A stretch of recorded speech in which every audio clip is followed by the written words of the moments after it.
just go right into it. George Pickens, the crash out king himself, he's heading to Dallas as Dallas picks up a new receiver, Pickens up a new receiver in Dallas to join CeeDee Lamb.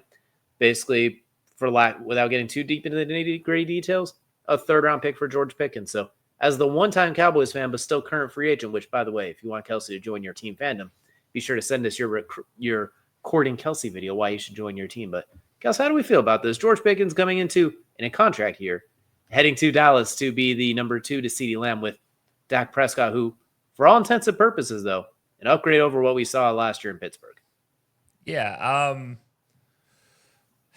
I mean, it's better than what's in Dallas right now as a number 2. But there's so many questions for Dallas. I guess this is probably the most Jerry Jones thing to do, though, right? Like a receiver who you don't know what he's going to do, who can't keep his attitude in check. He's going to come to Dallas, and you're going to hope and pray that he turns out like T.O. That's what you're hoping, right? But he's not coming to Dallas as a number 1. He's coming to Dallas as a surefire number 2. There's no number 1 question about this. It is just what it is. I don't know how Pickens is going to enjoy this. He's a very, I don't want to say immature, but maybe not the most mature individuals out there on the field. He loves to suplex guys, drop those shoulder bombs, and if he could open a can, he would on somebody. But that gets you a penalty nowadays in the NFL. So I don't know what how this is gonna go. I stand by what I said in the draft. Why does Dallas wait until I'm no longer a fan to get good in the draft and then start making moves in free agency? Maybe it's because I was waiting. I don't know. But yeah, no, I think this is a very interesting one. I needless to say, I was shocked when I woke up to this one. I don't think there's any question about it. George Pickens is always very interesting to me because at any given moment, he could be the most underrated player in the NFL while also being the absolute worst player on the field at any given moment of time, just depending on what song is playing in his head that leads the way, basically. Sometimes it's a crash out thing, he's losing his mind. Other times he's making those one-handed catches lateral while parallel with the ground. He could do a little bit of everything for better and for worse. I will say this is exactly why the Cowboys let Jordan Lewis go to Jacksonville. This is why they did not bring him back, because those practices would basically be a relentless assault. We saw what happened when those two teams played last year on Sunday night.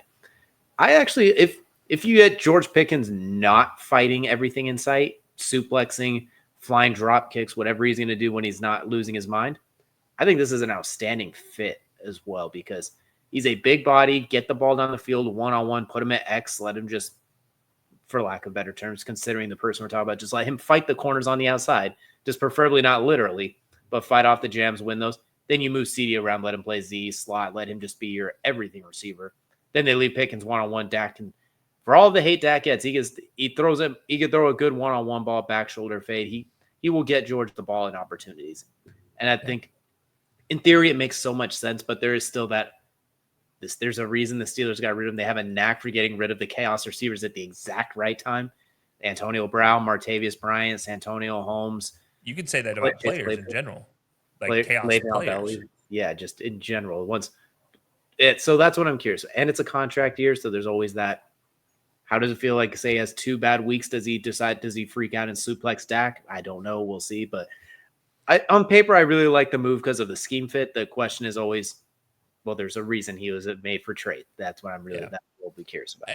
And better yet, there's a reason that it was Mike Tomlin pushing him out and not Art or Omar Khan, Art Rooney, by the way, or Omar Khan. That was the guys that pushed him out. It was Mike Tomlin from all the reports. Everybody, Dallas and Pittsburgh reporters are saying the same thing.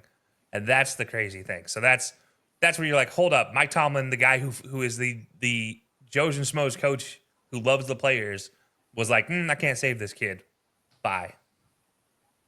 You know what? I'm going to also throw a nice heaping pile of blame on Arthur Smith, because any receiver playing that offense, I don't blame them. Like I'd probably crash out as much as they did too. I can't fully blame them there, but